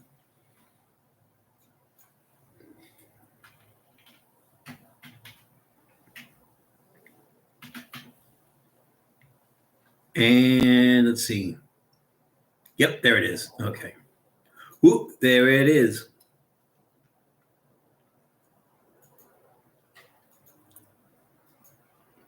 I'm going to put that in the chat. And when you have a chance, just take a look at that. That is Noel Carter. Oh, shut up. Not you. Noel Carter, who was working for the LA Times at the time, she made us oyster ice cream, and it was very, very good. So that's what that episode is, Independence Day episode, when we make oyster ice cream. This is actually pretty good. Very savory, slightly salty, slightly sweet. I was going to say umami, which is a unique flavor, but naturally you throw stuff like this together, it's going to have a unique flavor. That was pretty good. Keep in mind, any of these things I mix together, I would never, ever do, like for a dinner party or something, and just mix that stuff together, because there's no business being together. This one was actually pretty good. All right. So, any of the things I got today, you may be able to find at your local Asian grocery, but I definitely got them at 99 Ranch Market. So, definitely check that out. Check out. They're across the country. I don't know they're all across the country. I don't think they're in all 50 states, but if there is one near you, definitely check it out, because there's a very interesting selection of stuff. It was so funny. I went yesterday. I walked in the store. I walked to the front door and I go, "Oh, they have fresh durian today." You know, I could smell it from the front of the store. They did have fresh durian, but it was like $19 a pound for fresh durian. And you could buy frozen for like $3 a pound. I've seen it cheaper than that. The way to go, and Janice is going to find this out the hard way when we make her do the durian gauntlet. The way to go is, like, rather than buy a whole durian, you end up throwing half of it away, because it's, you know, the outside part of it and the pulpy part of the inside, it's not edible. Is just to buy the frozen pulp and do that. So we will do that. So once again, I thank you all for joining us today for our Trippy Food Back to the Ranch live stream, or meanwhile back at the ranch live stream. I really appreciate it. We had some new people pop in. Allison joined us. I don't know if she's still there. Allison. But yeah, we had some new people join in. We had some old people, and well, besides me, old people. We had some tried and true followers, and I appreciate every one of you joining us. I'm glad to see some faces come back. It's always nice to see you, and I'm glad you can take part of your weekend to spend with us. So again, remember, we are 97 subscribers away from 6,000, and at 6,000, we're going to do These Are a Few of Val's Least Favorite Things. So 97 away. If you can get the word out and you can get people to subscribe and everything, that's great. Don't get them just to subscribe. You know, I don't want like bots or anything like that, but just, yeah. Let's see if we can hit that number soon, and that would be fun. Also, the other channels like Nashies and Janice Yamanaka and Old Guy in Colorado, check out their channels. If you have not subscribed to that and you enjoy their channel, and then subscribe to them, like the videos, leave comments and everything, because it helps them out. So I wouldn't suggest you do that if I didn't feel that they were great channels and they deserve that kind of attention. So please do that. Remember that we will continue to do this as long as we continue to do this. I was talking to somebody about YouTube and making how much money I make on YouTube and stuff like that. And I go, like, I spend more money doing this than I actually make a year, and I know that because I just did my taxes. So I ended up spending much more than I make. But I do this because I love this. I think Matt did a video. Matt from Reckless Eating did a video the other day where he was talking about he doesn't have as many subscribers anymore. He doesn't care because he does this because he loves it. So, and I completely feel that. So, but definitely check out the other channels. If you don't know who they are, who the channels that we recommend, go to our main YouTube page and then scroll down to featured channels, and they're all in there. Some of them have not done anything for a couple of years. Some of them are really, really big channels. They don't need your subscription and everything, but I think you would still enjoy them nonetheless. So definitely check them out.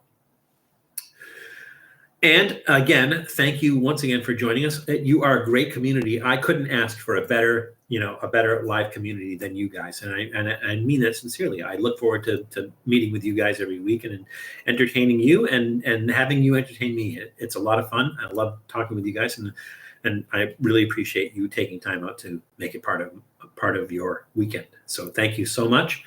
But remember that it's crazy out there. It's getting crazier all the time. It's crazy. So please be careful. Take care of yourselves. Take care of others. And we'll see you soon.